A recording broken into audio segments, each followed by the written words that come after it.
Hello everyone.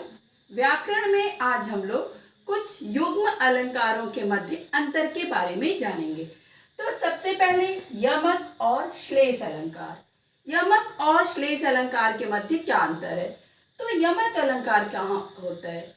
जहाँ पर एक शब्द की आवृत्ति होती है और दोनों शब्द के अर्थ भिन्न भिन्न होते हैं, वहां पर यमक अलंकार होता है। जैसे काली घटा का घमंड घटा। अब यहाँ पर घटा शब्द दो बार आया है, घटा और घटा। तो लेकिन दोनों घटा का जो अर्थ है वह अलग अलग है। पहले घटा का अर्थ है काले बादल और दूसरे घटा का अर्थ है घटना, अतः यहाँ पर यमक अलंकार है। और श्लेष अलंकार कहाँ होता है? श्लेष जो है वह एक ही शब्द अपने आप में कई अर्थों को सटाकर रखता है। कहने का तात्पर्य यह है कि जब काव्य में एक ही शब्द के कई अर्थ होते हैं, वहां पर श्लेष अलंकार होता है। यमक में शब्द क्या होता है? दो बार आते हैं, किंतु श्लेष में शब्द एक ही बार आता है, अर्थ उसके भिन्न भिन्न होते हैं, वहां पर श्लेष अलंकार होता है। जैसे जो रहीम गति दीप की, कुल कपूत गति सोय, बारे उजियारे करे बड़े अंधेरो होय। अब यहाँ पर क्या कहा जा रहा है? बारे और बढ़े। ये बारे भी एक बार आया है और बढ़े भी एक बार आया है, लेकिन बारे शब्द का दो अर्थ है, एक तो दीपक का जलना और एक बचपन, और बढ़े का आयु का बढ़ना और दीपक का बुझना। तो यहाँ पर शब्द एक एक बार ही आए हैं, किंतु उसके अर्थ दो दो हैं, अतः यहाँ श्लेष अलंकार है। और अब उपमा और उत्प्रेक्षा। उपमा और उत्प्रेक्षा के मध्य क्या अंतर होता है? तो उपमा शब्द का अर्थ होता है समानता, सादृश्य। तो उपमा कहाँ पर होगा? जहां पर उपमेय और उपमान की समानता दिखाई जाती है, एक समान बताया जाता है, वहां उपमा अलंकार होता है। उपमा अलंकार की पहचान सा सी से सम सरिस। जैसे बरसा रहा रवि अनल, भूतल तवासा जल रहा। तवासा क्या है? गर्मी का, गर्मी के मौसम में जो बहुत भीषण गर्मी पड़ती है उसका वर्णन करते हुए कवि कह रहे हैं कि बरसा रहा रवि अनल। जो सूर्य है उसकी धूप की जो किरणें हैं वो इतनी तेज है कि लग रहा है कि आग बरस रहा है, और भूतल जो है वो तवा की तरह जल रहा है। तो यहाँ पर सूर्य की गर्मी की और गर्म तवे की समानता दिखाई जा रही है, अतः यहाँ उपमा अलंकार है। और पहचान जो हमने बताया सा सी से सम सरिस, तो तवा सा, अतः यहाँ उपमा अलंकार है। और उत्प्रेक्षा अलंकार कहाँ पर होगा?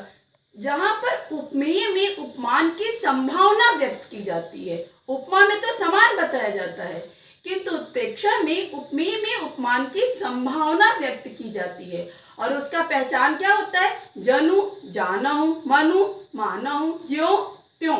जैसे पाहुन जो आए हों गांव में शहर के, मेघ आए बड़े बन ठन के संवर के। अब यहाँ पर जो मेघ है, बादल, तो यहाँ पर मेघ में पाहुन की संभावना व्यक्त की गई है। मेघ को ऐसा माना जा रहा है कि जैसे कोई गांव में पाहुन अर्थात मेहमान, दामाद बन ठन के संवर करके, सज संवर करके आ गए हों, अतः यहाँ पर उत्प्रेक्षा अलंकार है।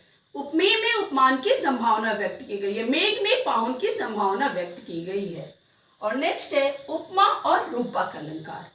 उपमा और रूपक, इसमें भी बहुत ही सादृश्य है, इसलिए हमें कभी कभी कंफ्यूजन हो जाता है उपमा और रूपक को पहचानने में।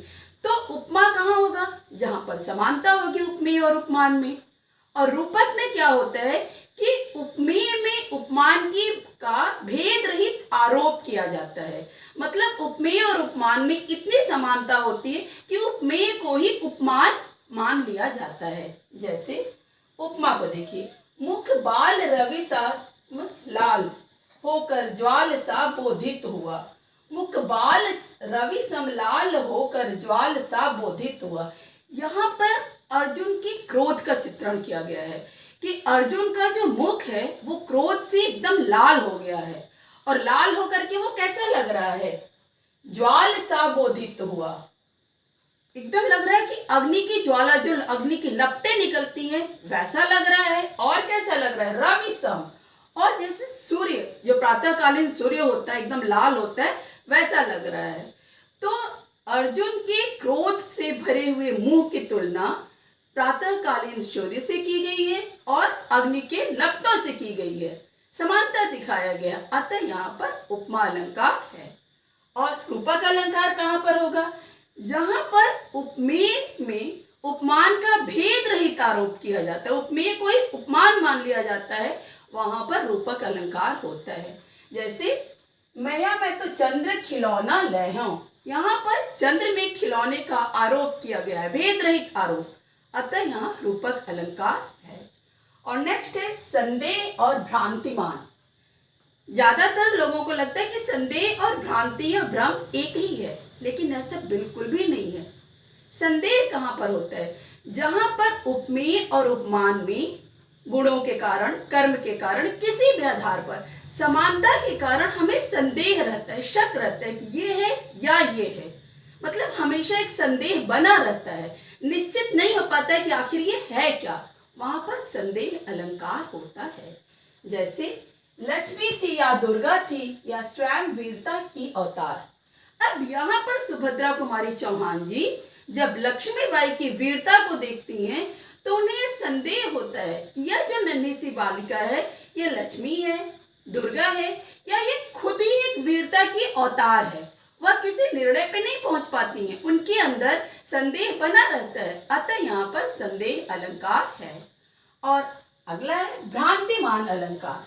भ्रांतिमान अलंकार कहाँ होता है? जहां पर उपमेय और उपमान की समानता के कारण उपमेय को ही उपमान मान लिया जाता है। मतलब उपमेय और उपमान में इतनी समानता होती है कि भ्रमवश हम एक वस्तु को दूसरी वस्तु समझ लेते हैं कि यही है, वहां पर भ्रांतिमान अलंकार होता है। जैसे ओस बिंदु चुग रही हंसिनी, मोती उसको जान।